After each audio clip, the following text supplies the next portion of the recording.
Welcome to Team Phoenix Podcast. I am Ziwei, the leader of this group, and joined with me are my fellow group members Rachel, Eugene, Philbert, and Seabud.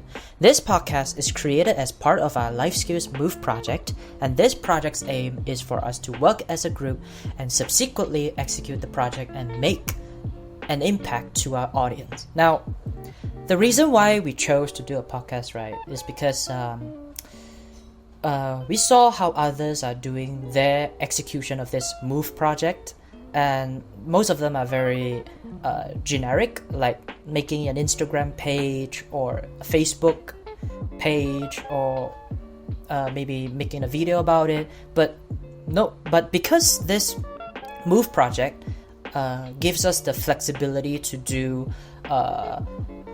whatever we want, and that includes doing a podcast, right? Therefore, since our group, all of us in this group, never did a podcast before, so we decided to choose to do a podcast. Now, enough of the reason why, and let's talk about the purpose of this, of why we're doing this podcast. Now, our purpose is to educate our audience, our listeners in this case, regarding emotional literacy. Now, what is emotional literacy? Emotional literacy is basically the ability for us to read, understand, and interpret not just our own, but others' feelings as well. By being emotionally literate, we will be able to handle our emotions much better, and especially in tense situations. Therefore, this would generally improve our quality in life. By being emotionally literate will also improve our relationships, make cooperation with our colleagues smoother, and it will generate a sense of feeling of community with the people that we would potentially interact in our daily lives. Now, later on, you will hear more about emotional literacy in various other areas, like in group assignment setting, in the workplace setting, and also among our family and friends.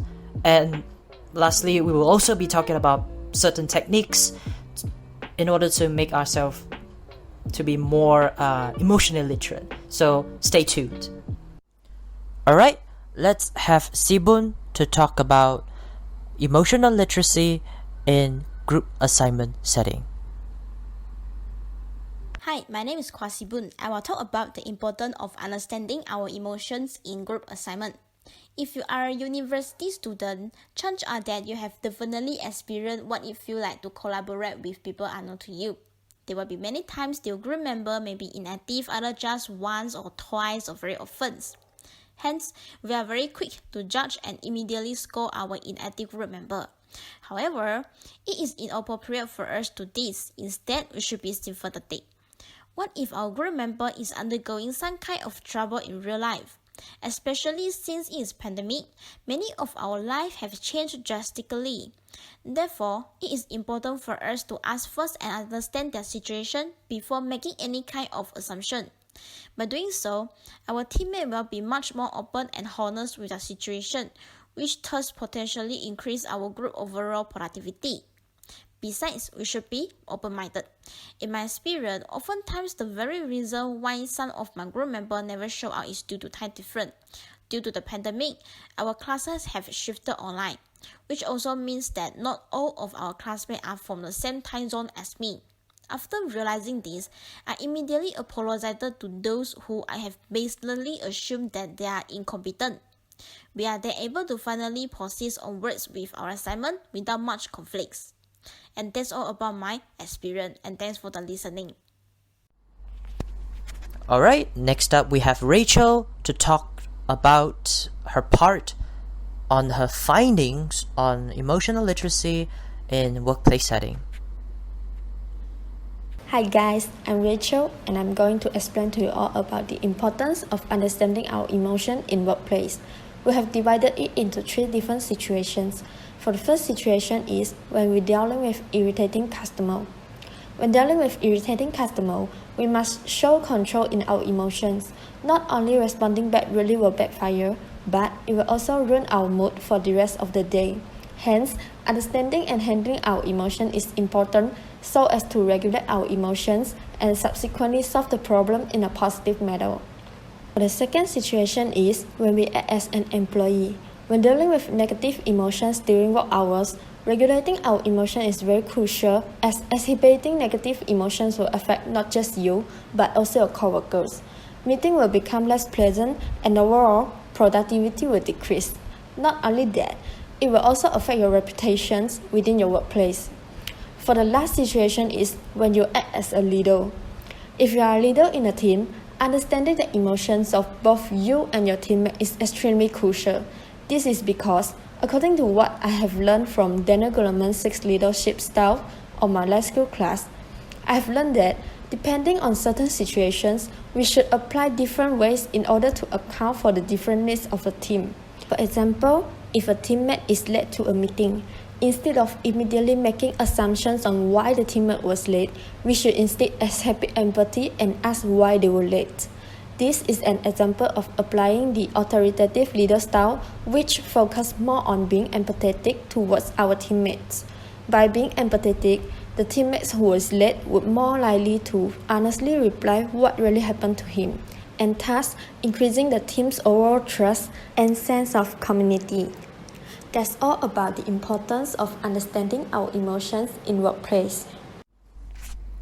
Alright, next up we have Lin Yu-jun to talk about emotional literacy in family and friends setting.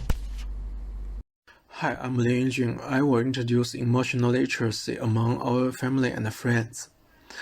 Why it's important? By being emotionally literate, we can build and maintain a healthier and closer relationship with our friends and family. Not only that, but it will also allow us to interact with our peers better, which thus reduces potential conflicts in the future. Generally, I believe that empathy is what allows us to cultivate a better relationship with our family and friends. About my friends last year, a friend of mine once told me that he felt tired and somewhat depressed as he had been very busy with life in general. My reply back then was somewhat inappropriate as I told him that it's because he had been playing too much games and his time management was poor. It took me a while, but I have realized that my response was inappropriate and I subsequently apologized to him. It was also that my moment how I realized how important empathy really is. If I had been emotionally literate, I would have avoided answering in such an indifferent manner. Hence, this is why emotional literacy is important when we communicate with our friends, as this allows to maintain a healthy relationship with them. And about my family, back in the days, my parents used to pay a lot of attention to my academic performance. Whenever I got low scores in my exams, my parents would show anger and disappointment towards me. As a result, I would oftentimes blame myself for being incompetent and thought that my parents' anger and disappointment were justified. However, later on I reflect on this matter and I ask myself, am I truly as incompetent? Is this what I really am? Or is it simply a fast dictation that became reality due to my parents' imposition? After giving a long thought regarding it, I finally came to the realization that my true self shouldn't be dictated by anyone, not even parents. As a result, I became more confident and subsequently expressed my thoughts to my parents once more regarding the issue. Henceforth, I also decided to pay more attention to my emotions, which therefore gave me more increased by my self-esteem. In summary, by being emotionally literate, we should be able to eliminate the negative emotional impact and make rational decisions in interpersonal relationships. Alright, next up we will have Philbert to present his findings in the various techniques in how we can be more emotionally literate.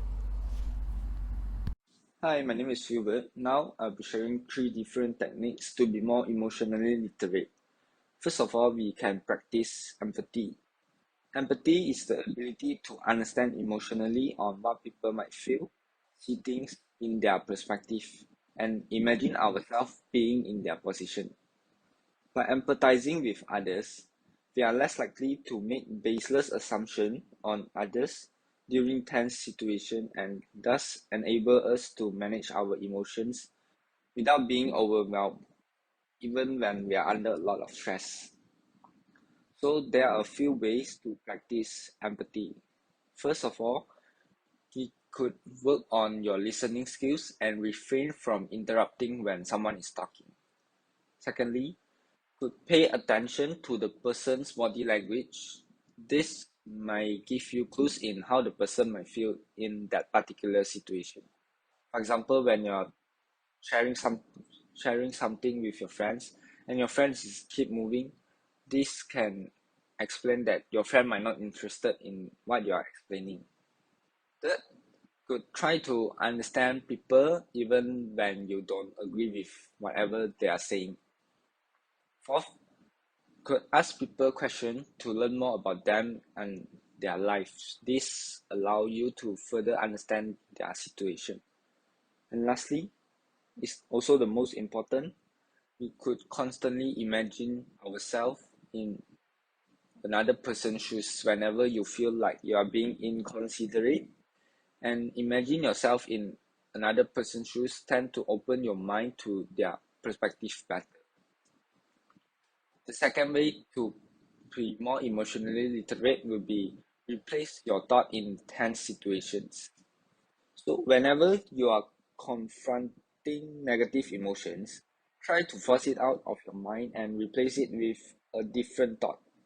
This thought is meant to distract you from the negative emotions, and you can try to think about someone or something that may make you feel relaxed, or try to recall an event that could make you smile. And lastly, don't react right away. Reacting immediately to emotional triggers can be a huge mistake. It is absolutely definite that you will say or perform action that you may regret later on. Hence, it is suggested that you take a deep breath and allow yourself to stabilize the overwhelming impulse for a few seconds or minutes before you respond to it. As you become calmer, affirm to yourself that it is only a temporary situation. Alright, we have reached the end of our podcast. Now, I would like to thank my group members for really taking their time to contribute to this MOVE project and finishing up their assigned parts and ultimately making it on time to finish this MOVE project. So I'm really thankful for my group members. And to our listeners, I would like to let you guys know that we also have a website published on the web with everything that we have talked so far summed up on that website. So if you want to check it out, it's on the description. And thank you to our listeners for tuning in to Team Phoenix podcast, and I wish all of you a great day ahead.